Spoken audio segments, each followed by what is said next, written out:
The following is a non-profit fan-created review. All footage, music, and images are properties of their respective owners and are subject to fair use under the Digital Millennium Copyright Act. We claim no ownership of anything save the original material. Thank you for your understanding.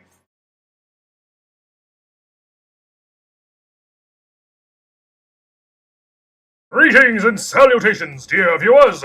Welcome to another hell-raising episode of the NTV! Let me tell you a little story. It is a tale that I'm sure some of you are familiar with, much to their regret, but nevertheless, this is a story about a little company called XEBEC. XEBEC is a Japanese animation studio founded in 1995 that mainly deals in adapting manga into anime. Now, normally this would all be hunky-dory, but XEBEC has acquired an infamy in the industry for having been unable to churn out a decent adaptation in the past 15 years. What do I mean by this? Well, a trademark of the studio seems to be a chronic inability to respect the source material, be it for characters, plot, or even the basic story! Yes, XEBEC is prone to just deviating from the original plot and making things up that try and tie into what's already been abandoned. If you've watched my Kuroshitsuji review, then you know that plot deviations are one of my personal pet peeves of anime. This means that the studio holds a special place in my nightmares. But that's not even the worst part. Plot deviations are natural, especially when adapting monthly publications, because the anime run on a weekly schedule. Case in point, the original Fullmetal Alchemist manga that has recently been completed is the result of several hundred-page chapters that were written by the author because she wanted to make sure the second season of the anime tied into the story. But with XEBEC, well, they do that with weeklies. What is especially galling to me about this is that they hold the rights to several high-profile weekly manga. Every single adaptation of those has been hideously and disastrously bad. And seeing as it is my duty to educate you clueless ninnies on what not to watch, I am officially kicking off the Stay Away from XEBEC series of reviews.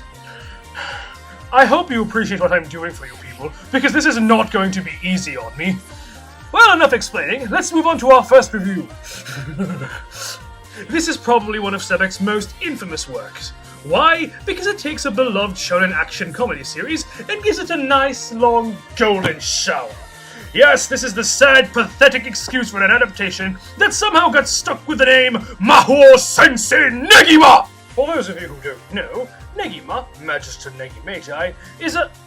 You know what? Screw it. This isn't Ken Akamatsu's masterpiece. This deserves its own damn intro. Mahou Sensei Negima was created in 2005 and directed by Nagisa Miyazaki, who obviously thought that what he had been given to work with wasn't any good, the bastard.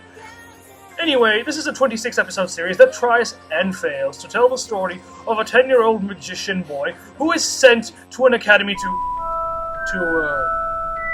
Hey! Hey! Stop that! Those two things are nothing alike!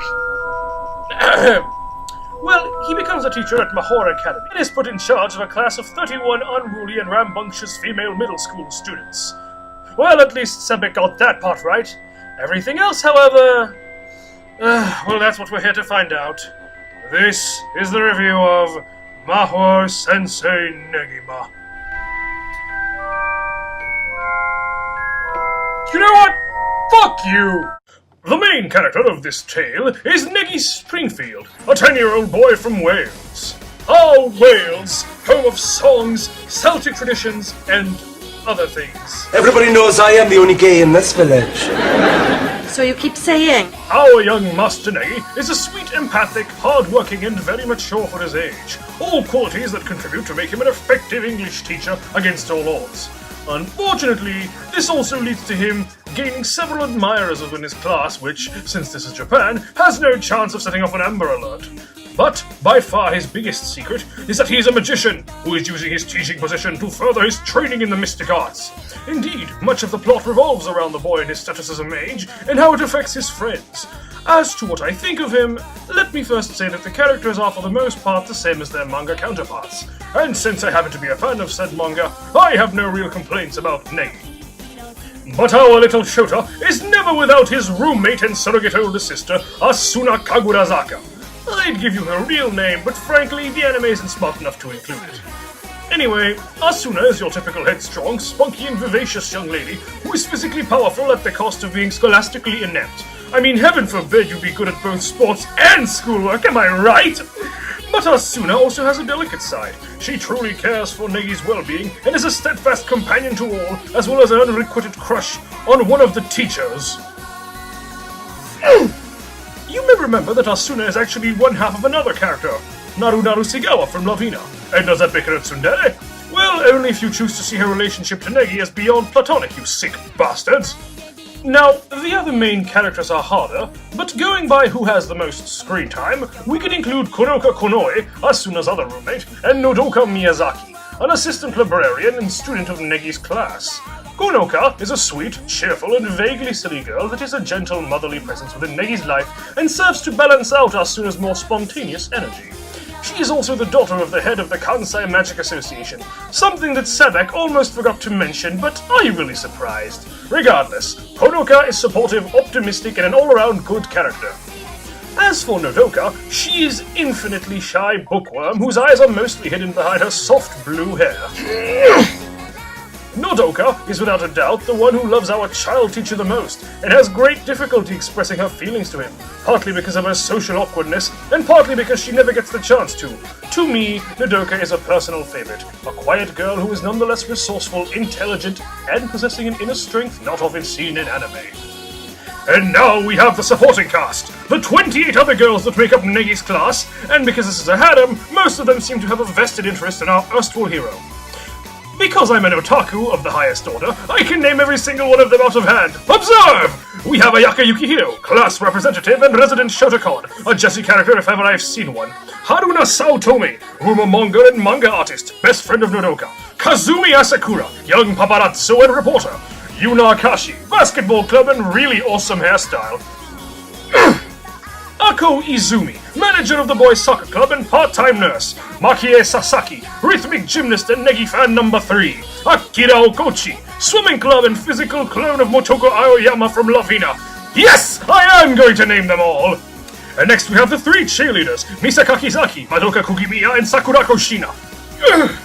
The stone-faced best friend of Nodoka, Uease, the Narutaki twins, Fuka and Fumika, the athletic tomboy and part-time nun, Misora Kasuga, the freckled theater club redhead, Natsumi Murakami, the silent swordswoman and secret admirer of Konoka, Setsuna Sakurazaki, voiced by Yo Kobayashi! The tall, dark stranger, Mana Tatsumiya, the brockish ninja girl, Kaede Nagase, the cheerful Chinese kung fu master, Kufei, the motherly astronomer, Chizuru Naba with the oh my jugs! God.